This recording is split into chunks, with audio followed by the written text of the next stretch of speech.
you'll find the smart film, one razor, one absorbent cloth, one squeegee, one bottle of glass cleaner, and a pair of protective gloves. Step 1. Using the absorbent cloth and glass cleaner, clean the surface of the glass and the clean side of the smart film. Step 2. Align the edges of the smart film with the corners of the glass. Step 3.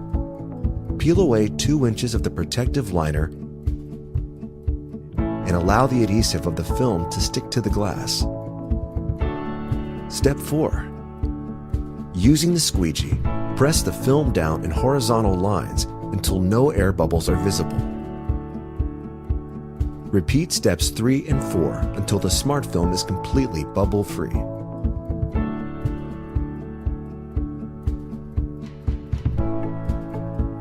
Step 5. Remove the liner on the other side of the smart film. Step 6. Connect smart film to power. Congratulations, your installation is complete. Now enjoy.